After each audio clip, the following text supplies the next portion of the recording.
Bon, je remets mes gants, j'ai froid. Salut! Je vous retrouve pour une vidéo sur les aspects plus pratiques de mon voyage au Népal.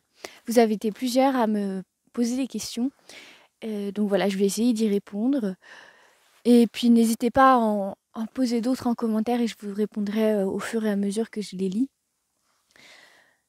Donc je suis partie avec mon copain à mi-novembre.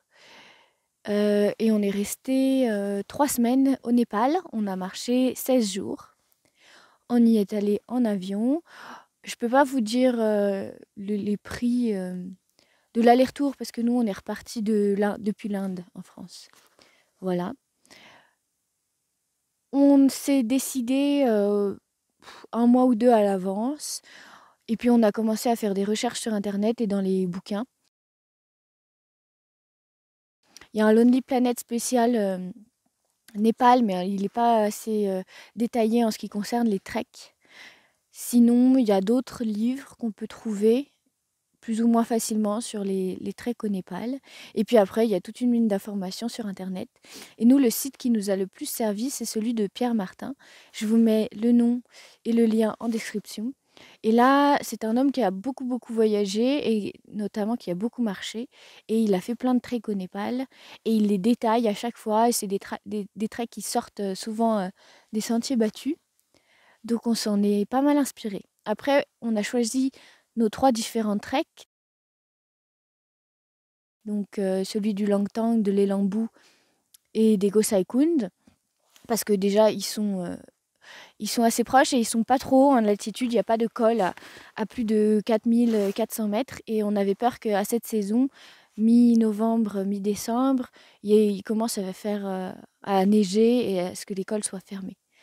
Parce que en fait, la période la plus touristique pour les treks, c'est plutôt octobre où tu es sûr qu'il va faire beau. Mais nous aussi, on a eu très beau temps en fait tout du long. Donc on aurait sans doute pu aller un peu plus haut. Mais ça, c'est difficile de savoir. Et pour une première fois, voilà, on voulait la facilité.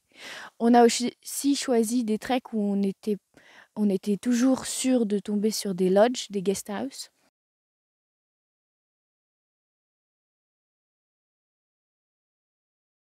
Alors que d'autres treks plus éloignés nécessitent de porter la tente. On aurait pu avoir une tente pour passer un col plus haut, par exemple, quand on était à Kianjin-Gompa.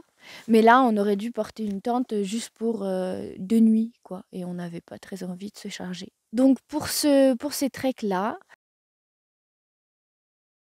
on n'avait besoin que d'un seul permis, celui du permis du parc national du Langtang, qui coûte, je me rappelle plus. Ah, un peu de soleil, ça fait plaisir.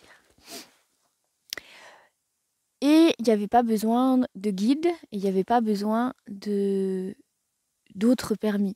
Parce qu'il y a des régions comme le Dolpo, on est obligé d'être en groupe et avec un guide. Donc peut-être que seul avec un guide ça marche, ou 2 avec un guide, ou etc. Et là, on paye par jour ou par semaine un prix en plus. Et ça peut vite devenir assez cher dans certaines régions.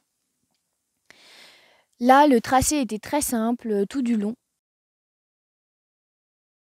C'est des sentiers que les villageois empruntent, que les touristes empruntent, que ce soit des touristes népalais ou des touristes d'autre part dans le monde. Donc il y a quand même très peu de moyens de se perdre. Après, pour savoir où on en était, on avait une carte, mais pas précise au 1/100 millième, je crois. On peut trouver jusqu'à des cartes de 1/50 millième. Ça permet d'avoir une idée de où on est. Et on avait en plus de ça l'application Alpine Quest qui permet d'avoir une carte un peu plus précise, gratuite. Ça s'appelle World Topo Map, je crois. Et donc là, c'était très pratique. On avait mis des points, on savait à peu près. Il y avait les noms des différentes étapes qui sont souvent en fait des guest houses ou des villages. Et voilà, on n'a pas eu besoin d'autre chose. On a glané au fur et à mesure quelques informations sur tel guest house. Les gens aiment bien, les propriétaires des guest houses aiment bien se recommander les uns les autres. Donc des fois, on savait déjà où on allait dormir le soir parce qu'un tel nous avait conseillé d'aller dans tel guest house parce que c'était sa sœur, sa fille ou son cousin. Quoi d'autre? Oui, les sacs, eh ben, on avait des sacs relativement légers, aux environs de 8 kilos, un peu plus avec l'eau. Mais l'eau, c'est pas un souci. À cette période, il y en a énormément qui coulent de partout. Il suffit d'avoir un filtre ou des pastilles micro-pures ou un stéripène, à condition que le stéripène ait des piles chargées, et ce qui n'était pas mon cas. Donc, j'ai pas du tout utilisé mon stéripène. Est-ce que j'avais emmené mon filtre à eau? Non, j'avais eu peur qu'il gèle parce que le catadine, il est sensible au gel. Donc, bah, on en est resté au micro pur. Et voilà, ça allait.